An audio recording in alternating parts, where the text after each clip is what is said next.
So கிளைண்ட்ஸை எப்படி எடுக்கிறது, இந்த ஃப்ரீலான்சிங் ஜேர்னிக்குள்ளே கிளைண்ட்ஸை எப்படிலாம் அக்வயர் பண்ணலாம், ஏன் கிளைண்ட்ஸ் அக்வயர் பண்ணுறது முக்கியம், ப்ளஸ் ஒரு கிளைண்ட் நம்மகிட்ட வந்து பேச வந்தால் நம்ம எப்படி வந்து ஸ்டார்ட் பண்ணணும் அப்படின்ற ஃபுல்லாக A to Z சொல்ல போகிறேன். சரிங்களா? ஸோ ஹாய், என்னோட நேம் தீக்ஷித் ஆயிட்டா. நான் மோர் தென் 5 இயர்ஸாக இந்த ஃப்ரீலான்சிங் இண்டஸ்ட்ரியில் as a no code website டெவலப்பராக ஒர்க் பண்ணிட்டுருக்கேன்.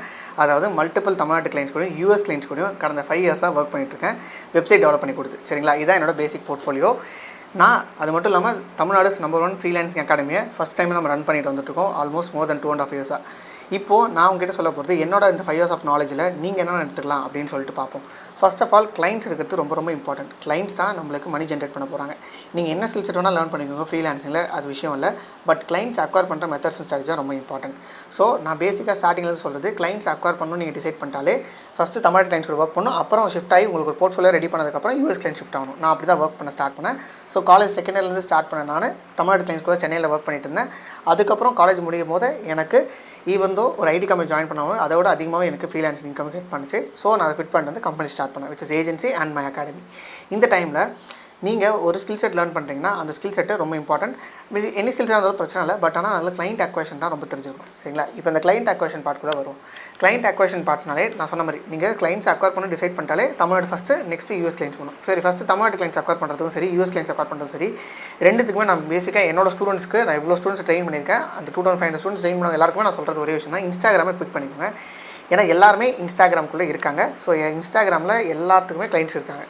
நீங்கள் இன்ஸ்டாகிராமை பிக் பண்ணாலே போதும், ஃபேஸ்புக்கும் பிக் பண்ணிக்கலாம். Instagram and Facebook both are best places to get clients அப்படின்னு தான் டிசைட் பண்ணிக்குவோம். சரி, எப்படி நம்ம கிளைண்ட்ஸ் எடுக்கிறது அப்படின்னு ஃபஸ்ட்டு பார்த்தோன்னா, முதல்ல என்னோட எக்ஸ்பீரியன்ஸில் சொல்ல போனால், நான் ஸ்டார்டிங்லேருந்து ஸ்டார்ட் பண்ணது எல்லாமே ஒரு ஸ்க்ராட்ச்லேருந்து பேசிக்கில் ஒன்றுமே தெரியாது. எனக்கு வெப்சைட் டெவலப் பண்ண மட்டும் தெரிஞ்சது. அது எனக்கு கோடிங் தெரியாதனால நோ கோட் வெப்சைட் ஸ்கில்ஸை சூஸ் பண்ணேன். அப்படி நான் பிக் பண்ணும்போது நான் பண்ணுற டெமோ வெப்சைட்ஸ் இருக்குல்ல, நான் எனக்காக பண்ணிகிட்டு இருக்க டெமோ வெப்சைட்ஸை நான் அப்லோட் பண்ணுவேன். அதை நான் அப்லோட் பண்ணுவேன், ஷோகேஸ் பண்ணுவேன், அதை கிளைண்ட்டுக்கு அனுப்புவேன். அப்படி இல்லாட்டி அந்த நான் வந்து ஒரு கிளைண்ட்டுக்கிட்ட ஒர்க் பண்ணி டிசைட் பண்ணால், ஃபார் எக்ஸாம்பிள் நான் வந்து நிறைய கிளைண்ட்ஸோட ஒர்க் பண்ணியிருக்கேன். Japanese school client, hair டிரான்ஸ்பிளேஷன், event management, நிறைய டிஃப்ரெண்ட் டைப், இல்லை கிளாத்திங் பிராண்ட், அப்புறம் வந்து இன்டீரியர் டிசைனிங், இந்த மாதிரிலாம் ஒர்க் பண்ணியிருக்கேன். இவங்ககிட்ட நான் ஒர்க் பண்ண டிசைட் பண்ண அடுத்த ஃபியூ செகண்ட்ஸ் நான் என்ன டிசைட் பண்ணுவேன்னா, ஃபர்ஸ்ட் ஆஃப் ஆல் அவங்ககிட்ட நான் டேரெக்டாக போய் அப்ரோச் பண்ணுறது, அவங்களுக்கு வேணால் ஒரு டெமோ வெப்சைட்டோட போய் அப்ரோச் பண்ணுவேன். ஸோ இதனால் என்ன நடக்கும் அப்படின்னு பார்த்தீங்கன்னா, மோஸ்ட் ஆஃப் த டைம்ஸில் கிளைண்ட்ஸ் ஆப்வியஸ்லி ரெடி டு பேவாக இருப்பாங்க. ஏன்னா அவங்களுக்கான வெப்சைட்டை நம்ம ஆல்ரெடி ரெடி பண்ணி போய் கொடுக்குறோம். அது ஒரு பெஸ்ட் கண்டிஷனாக இருக்கும். ஸோ நீங்கள் ஒரு கிளைண்ட் அக்வயர் பண்ணும்போது அந்த கிளைண்ட்டுக்கான டெமோ வெப்சைட், நீங்கள் எனி டைப் ஆஃப் ஸ்கில் இருந்தாலும் ப்ராப்ளம் இல்லை, கிளைண்ட்டுக்காக டெமோ வெப்சைட்டை நீங்கள் எடுத்து போய் கொடுக்க போகிறீங்க. அப்படி கொடுக்கும்போது அவங்க ஆல்ரெடி ஒரு வர்த்தியான ஸ்டேஜில் இருப்பாங்க. ஓகே, நம்ம கூட விருப்பப்பட்டு ஒர்க் பண்ணு சொல்லிட்டு இவ்வளோ தூரம் பண்ணியிருக்காங்கன்னு சொல்லிட்டு ஒரு ஐடியா கிடைக்கும். சரிங்களா? இப்போது இது ஒரு ஆப்ஷன். இந்த மாதிரி நீங்கள் பண்ணிங்கன்னா கிளைண்ட்ஸ் ஆல்ரெடி ஒர்க் பண்ண ஸ்டார்ட் பண்ணுவாங்க. இப்போது ஃபார் எக்ஸாம்பிள் இது வந்து ஒரு ஆப்ஷன். இது ஒரு டைப் நம்மள போய் அவங்க அப்ரோச் பண்ணுறோம், அவங்க என்ன பிஸ்னஸ் பண்ணுறாங்கன்னு தெரியும். Like for example interior design பண்ணுறாங்க தெரியும். அதெல்லாம் நம்ம வெப்சைட் போய் கொண்டு போய் காமிக்கிறோம், நம்ம போர்ட்ஃபோலியோ காட்டுகிறோம். இதெல்லாம் ஓகே, இது ஒரு பக்கம். இன்னொரு பக்கம் இருக்கும், நம்மளுக்கு லீட்ஸ் வரும். நம்மளோட ஸ்டூடெண்ட்ஸ் எல்லாமே எப்படி தான் பண்ணணும், நம்மளுக்கு ஆட்டோமேட்டிக்காக லீட்ஸ் வரும். நம்ம பண்ணுற ஒர்க்ஸை பார்த்து லீட்ஸ் வரும். அந்த லீட்ஸை எப்படி பண்ணணும்? லீட்ஸ்னால் ஒன்றுமே இல்லை, நம்மளோட வேலையில் நம்ம கூட சேர்ந்து வேலை செய்யணும்னு நினைக்கிறவங்க நம்மகிட்ட வந்து மெசேஜ் பண்ணுவாங்க. அது பேர் தான் லீட்ஸ்ன்னுவோம். அவங்கள நம்ம எப்படி அப்ரோச் பண்ணால், ஃபார் எக்ஸாம்பிள் நம்ம நிறைய வீடியோஸு, ஃபார் எக்ஸாம்பிள் நம்மளோட வெப்சைட்ஸ் டிசைன்ஸ்லாம் போஸ்ட் பண்ணிகிட்டே வந்துட்டுருக்கோம். அப்போது ஒருத்தவங்க ஃபார் எக்ஸாம்பிள் ஃபோட்டோகிராஃபி வெப்சைட், இந்த டவுட் வந்து என்னோட ஸ்டூடெண்ட் கேட்ட டவுட். ஓகேங்களா? ஸோ அதையுமே தான் இன்டெகிரேட் பண்ணுறேன். ஒரு ஃபோட்டோகிராஃபி வெப்சைட்காரரு நம்மக்கிட்ட வந்து கேட்டிருக்காரு, எனக்கு ஃபோட்டோகிராஃபிக்கான வெப்சைட் வேணும், இந்த மாதிரி ஒரு 5 பேஜஸில் வேணும், என்னை காண்டாக்ட் பண்ணுறது வாட்ஸ்அப்போட இன்டெகிரேட் பண்ணணும், இதுக்கு எவ்வளோ காஸ்ட் ஆகும் அப்படின்னு கேட்குறாங்க. நீங்கள் பண்ணுற டெமோ வெப்சைட்லாம் அனுப்புங்கன்னு சொல்லி கேட்குறாங்க. ஸோ அவங்க என்ன பண்ணுவாங்க, உடனே வந்து என் ஸ்டூடெண்ட் வந்து டெமோ வெப்சைட் அவங்க இது வரைக்கும் கிளைண்ட்ஸ் மட்டும் ஒர்க் பண்ணியிருப்பாங்க, இல்லை அவங்களுக்காக போர்ட்ஃபோலியோ வெப்சைட் டெவலப் பண்ணியிருப்பாங்க, இ-காமர்ஸ் டெவலப் பண்ணிப்பாங்க, அதை அனுப்புவாங்க. அதெல்லாம் ஃபோட்டோகிராஃபி சம்மந்தப்பட்டது இல்லை, வேறு ஏதோ பிஸ்னஸ் சம்மந்தப்பட்டது. அப்படி அனுப்பும் போது அவங்க என்ன கேட்குறாங்க, ஸ்பெசிஃபிக்காக நீங்கள் எனக்கு ஃபோட்டோகிராஃபி பண்ணதை அனுப்புங்கன்னும் போது அந்த மாதிரி கிளைண்ட்ஸ் கூட ஒர்க் பண்ணி தான் உண்டு, இல்லாட்டி கிடையாது. ஸோ நம்ம இதை எப்படி டேக்கிள் பண்ணோன்னா, கிளைண்ட் டக்குன்னு நினச்சிருவாங்க, இதுக்கு முன்னாடி ஒர்க் பண்ணதில்லை போல, ஸோ அதில் தான் டைம் கேட்குறாங்க அப்படின்னு நினச்சிருவாங்க. ஸோ அப்படி பண்ணக்கூடாது. நம்ம எடுத்த உடனே ஸ்டார்டிங்கில் நான் இந்த மாதிரி அவங்க வெப்சைட் வேணும்னா நம்ம ஒரு டக்குன்னு ஒரு 1 or 2 ஹவர்ஸ்க்குள்ளே நம்ம ஒரு டக்குன்னு ஒரு டெமோ வெப்சைட் டெவலப் பண்ணிடணும். ஜஸ்ட் ஹோம் பேஜ் மட்டும் போதும்.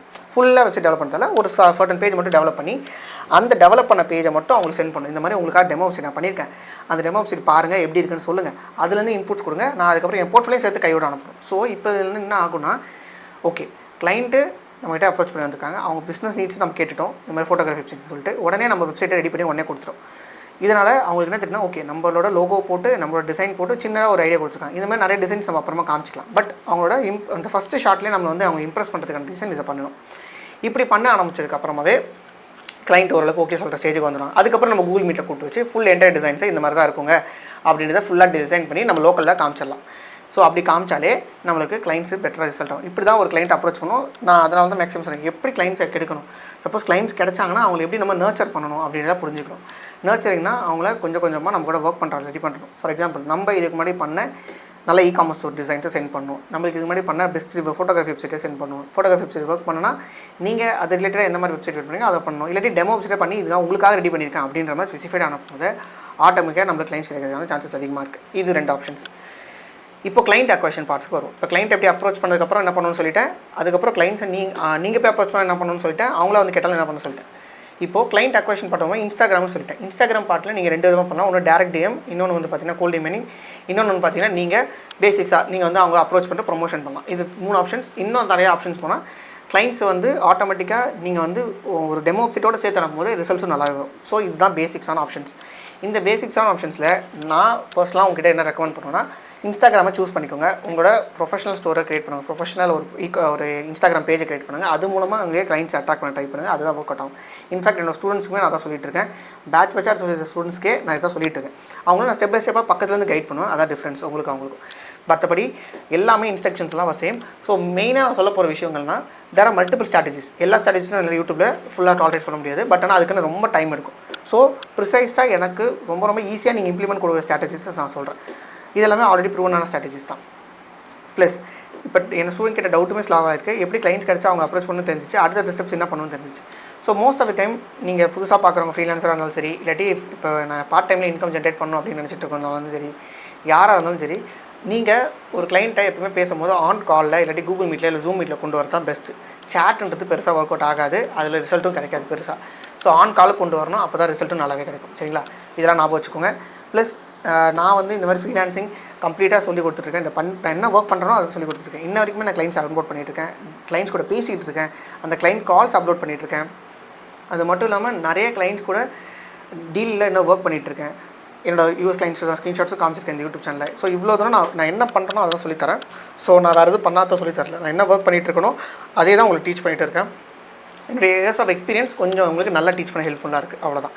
ப்ளஸ் நீங்கள் இதே மாதிரி உங்களோட பார்ட் டைமில் இல்லாட்டி உங்கள் ஃபுல் டைம் ஒர்க் ஜாப்லையோ நீங்கள் வந்து ஒரு இன்கம் ஜென்ரேட் பண்ணணும், அடிஷ்னலாக ஒரு இன்கம் ஜென்ரேட் பண்ணணும் அப்படின்னா நம்மளோட ஸ்டூடெண்ட்ஸ் ஐஸ்வர்யா, கௌதம், ஃபாத்திமான்னு சொல்லிட்டு அவங்களை டேரெக்டாக இன்டர்வியூ பண்ணியிருக்கேன். 40,000 50,000 per month வித்தின் ஜாயின் பண்ணி 1 monthக்குள்ளே ஏர்ன் பண்ணியிருக்காங்க. ஸோ நீங்கள் அந்த மாதிரி ஒன் ஆஃப் தி பர்சனாக வரணும்னு நினச்சா தாராளமாக எங்களோட நோ கோட் ஃப்ரீலான்சிங் அகாடமியில் ஜாயின் பண்ணலாம்.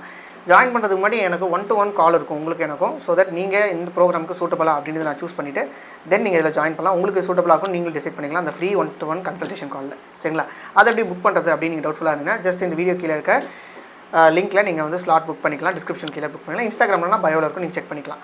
சப்போஸ் ஸ்லாட்ஸ் அவைலபிளாக இல்லைனா ஜஸ்ட் வெயிட் பண்ணுங்கள். அப்பப்போ செக் பண்ணி பாருங்கள். ஏன்னா இப்போ வரைக்கும் ஸ்லாட்ஸ் கம்ப்ளீட்டாக இருக்குது நெக்ஸ்ட் ஒரு 1 வீக்குக்கு.